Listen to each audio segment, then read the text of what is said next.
जय गुरुदेव।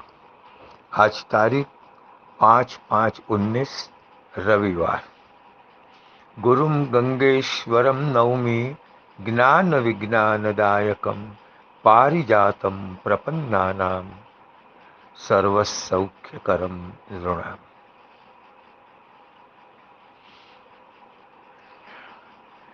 आज 7वां मंत्र है। कुर्वन्नेवेह कर्माणि जीजीविषेत् शतं समाः एवं त्वयि नान्यथे तोस्ति न कर्म लिप्यते नरे। कर्म तू करता यहीं, इच्छ जीवन 100 वर्ष का, न कोई अन्य मार्ग है तेरा, नर को कर्म नहीं ले पता। While performing actions here, do desire to live 100 years. There is no other path for you. Actions do not bind man here.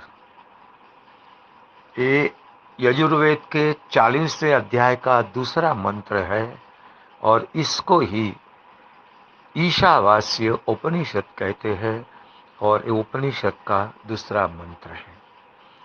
पहले मंत्र में बड़ा सिद्धांत दिया था कि त्यक्तेन भुंजिताः, त्याग करो और उपभोग करो। अब आगे कहते हैं कुर्वन्नेवेह कर्माणि, यह संसार में कर्म करते करते ही 100 साल जीने की इच्छा करें। और इस प्रकार आपके लिए और कोई मार्ग नहीं है। और याद रखे, कर्म से आदमी ले पाता नहीं है। कर्मणा बध्यते जंतु विद्यया च विमुच्यते, ऐसा एक सिद्धांत था। कर्म द्वारा मनुष्य बंधन को प्राप्त होता है, विद्या द्वारा मुक्त होता है। लेकिन यही कर्म आपको विद्या दिलाता है और कर्म ही मुक्ति दिलाता है। एक बात भगवान ने गीता में स्पष्ट कही है, नहीं कश्चित क्षणमपि जातु तिष्ठत्य कर्मकृत। किसी भी व्यक्ति की एक भी क्षण कर्म करे बिना नहीं जाती है। वो प्रत्येक क्षण कर्म कुछ न कुछ करता रहता है। गीता ने बहुत बड़ी याद दी है। पश्यन, शृण्वन्, स्पृशन, जिघ्नन्, अश्नन्, गच्छन्, स्वपन, श्वसन, ये सब क्रियाएं हम सतत करते रहते हैं। कई क्रिया ये होती है कि जो हमारे वश में होती है। जैसे हमें बोलना हो तो बोले, नहीं बोलना हो तो बंद कर दे। कई क्रियाएं ऐसी होती है जो सेमी बस में होती है। जैसे आँख है, उसकी पलक है, हम जब चाहे तब करें बंद। यदि कोई मुश्किल ही आ गई तो आप इच्छे न इच्छे वो आप ही बंद हो जाएगी। तो ये है सेमी, यानी आधी आपकी और आधी अपने। और एक क्रिया ऐसी है जो आपके वश में बिल्कुल नहीं है। जैसे रुधिराभिस्रवण, शरीर में घूमता रहता है रुधिर, वो आपके वश में नहीं है। आप चाहे तब रोक ले, ये कभी नहीं हो सकता है। लेकिन ये सब प्रकार की जो क्रिया है वो सतत होती ही रहती है। अब सवाल ये होता है कि आदमी कर्म करे तो उसको बंधन आता है। गीता ने इस विचार को बहुत अच्छी तरह से समझाया। यदि आप फल की आशा के साथ कर्म करते हैं तो कर्म आपको बंधन देता है। लेकिन यदि आप फल की आशा छोड़कर कर्म करते हैं तो कर्म आपको बंधन नहीं देता है, मुक्ति देता है। कर्म एक ही होता है, लेकिन उसके पीछे की भावना द्वारा वो कर्म अच्छा है या बुरा है वो निश्चित होता है। उदाहरण के तौर पर सरहद पर खड़ा हुआ एक सैनिक बंदूक उठाता है, दुश्मन के आए हुए सैनिकों में से 5, 10, 15 को शूट कर देता है, खत्म कर देता है, मार देता है तो हिंसा। फिर भी उसने अपने देश की सीमाओं के रक्षण के लिए कार्य किया है, तो सरकार उसको परमवीर चक्र देती है। कार्य तो हिंसा का ही है, फिर भी परमवीर चक्र मिलता है। उसी प्रकार वो ही सैनिक आपके अपने गांव में आया, किसी से उसको कुछ झगड़ा हो गया, टंटा हो गया, और उसने गुस्से में आके बंदूक चला के उसको मार दिया, तो कोर्ट उसको फांसी देती है। तो समझिए, वहां देश की रक्षा की भावना थी, तो कर्म सात्विक बन गया, उत्तम फल देने वाला। यहाँ ईर्ष्या, द्वेष या क्रोध था, तो वो ही कर्म हमें बंधन का कारण बना हमें। तो इसलिए वेद गीता सिखाती है कि जब भी कर्म करो, कर्म के पीछे भावना हमेशा शुद्ध रखो। कर्म करते करते जीना है, जीते रहो, लेकिन इसके पीछे शुद्ध भावना रखो। गीता तो कहती है, यद करोषि यदस्नासि यज्जुहोषि ददासि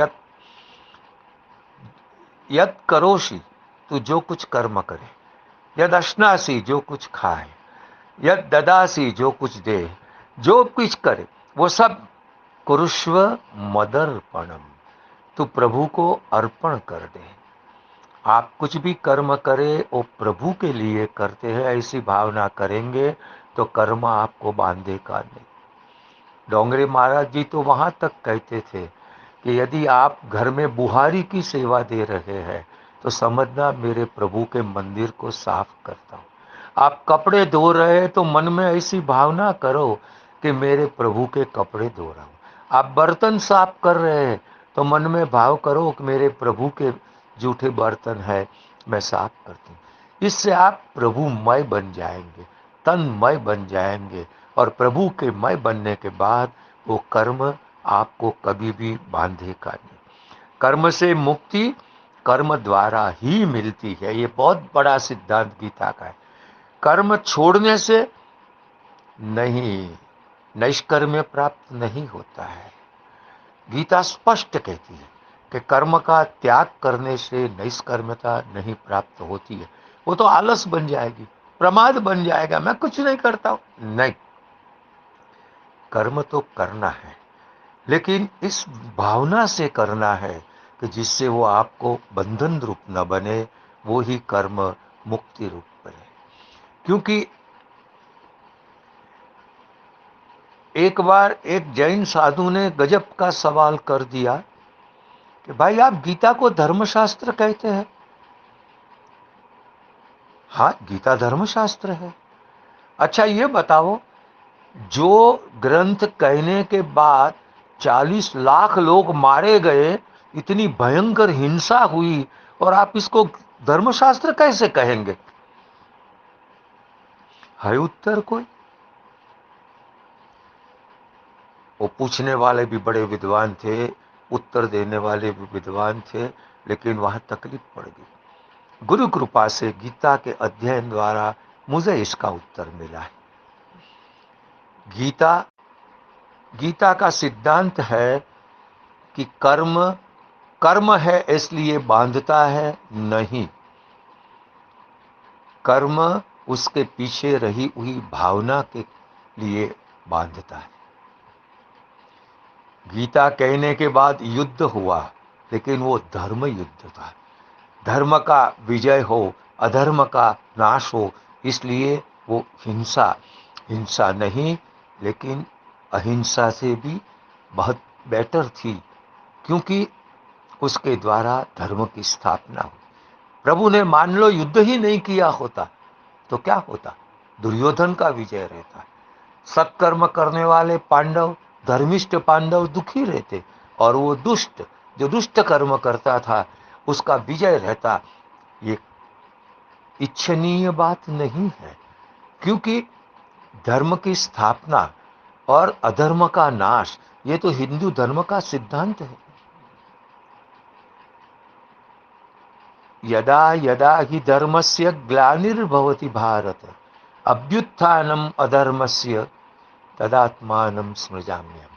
आगे प्रभु कहते हैं परित्राणाय साधूनाम, सज्जन का रक्षण के लिए, और विनाशाय च दुष्कृताम, दुष्ट कर्म करने वाले का विनाश करने के लिए, संभवामि युगे युगे, में प्रत्येक युग में अवतार लेता हूं। तो बराबर समझिए कि हिंसा हिंसा है इसलिए खराब है, अहिंसा अहिंसा है इसलिए अच्छी है, नहीं। देखिए, कोई माता रोटी पकाती है, गांव में है, लकड़े से उसको चूल्हा जलाना है। अब लकड़े में जीव जंतु है, वो मर जाएंगे, उस भीति से वो कहेगी कि तो हिंसा हुई, मैं रोटी नहीं पकाऊंगी। खेडूत खेत में हल चलाता है, उस समय अनेक जीव जंतु उसमें आते मर जाते हैं, चींटी हो या कीड़ी हो, अड़सिया जो भी, तो खेडूत कहे कल से मैं हल नहीं चलाऊंगा, तो क्या? गीता ने स्पष्ट कहा है कि सहजम कर्म कांतेय सदोषम अपि न त्यजेत। हे कांतेय, तेरा सहज कर्म जो है वो दोष वाला हो तो भी तुझे उसका त्याग नहीं करना है। ये सहज कर्म है स्त्री का कि रसोई पकाना, उसमें जीव जंतु की मृत्यु होती है, वो सदोष है, फिर भी स्त्री उसका त्याग नहीं कर सकती। खेत में हल चलाना वो खेडूत का सहज धर्म है, वहां हिंसा भी है, फिर भी उसका सहज धर्म है। तो हमें भी हमारा जो सहज धर्म प्रभु ने हमें दिया, वो सहज धर्म करते करते ही आगे बढ़ना। याद रखें, हमें कर्म का त्याग नहीं करना है। मैंने अमनस्क योग पढ़ा और उसमें गुरु गोरक्षनाथ का एक सुंदर विधान पढ़ा, मैं चकित रह गया। वहां उसने कहा, नवा कर्माणि त्याज्यानि, नवा कर्माणि त्याज्यानि कर्म भी त्यज्यते असौ। आदमी को कर्म का त्याग नहीं करना चाहिए, कर्म ही उसका त्याग करेंगे। जरा गौर से सुनिए, समझिए, गुरुदेव बता रहे हैं। जब आदमी बहुत छोटा बच्चा होता है या बच्ची या बच्चा होता है, बच्चा वो मार्बल्स लखोटे से खेलता है, या लड़की वो खिलौने खेलती है, घर घर खेलती है, वो धीरे धीरे बड़ी होगी, 16 साल की वो खेलेगी। 25 साल का आदमी होगा वो लखोटा खेलेगा नहीं, क्योंकि वो कर्म करता रहा, धीरे धीरे इस कर्म की निरर्थकता, फ्यूटिलिटी उसको मालूम हुई और धीरे से उसने छोड़ दिया। उसी प्रकार if you want to learn from the life, हम अपने जीवन से सीखना चाहे तो हमने बहुत खाया, बहुत पिया, बहुत घूमे, अब हमें हमारी पास बैठना है, हमारे आत्मा के पास बैठना है, हमारे ईश्वर की पास। ऐसी भावना होगी तो धीरे धीरे हमारे कर्म आपो आप छूट जाएंगे। Some people refuse to learn from the life and फिर वो उसमें ही रचे रहते।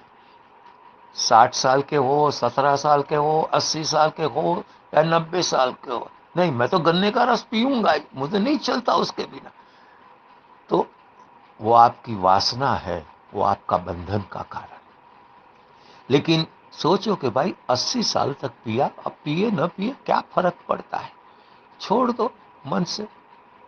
तो वही कर्म आपको मुक्ति तक ले जाता है। कर्म का त्याग नहीं करना है, लेकिन यदि आप में भावात्मक मैच्योरिटी आती है तो कर्म ही आपको छोड़कर चले जाते हैं। इसलिए उपनिषद कहता है कर्म करते रहो, कुर्वन् एवेह कर्माणि, कर्म ही करते रहो, और कर्म करते करते ही 100 साल जियो। और उसके बाद आगे के मंत्रों में बताया है वहां उपनिषद में कि कैसे प्रभु के पास हमें पहुंचना है। आज समय कर गया इनकार, करो गुरुदेव को नमस्कार।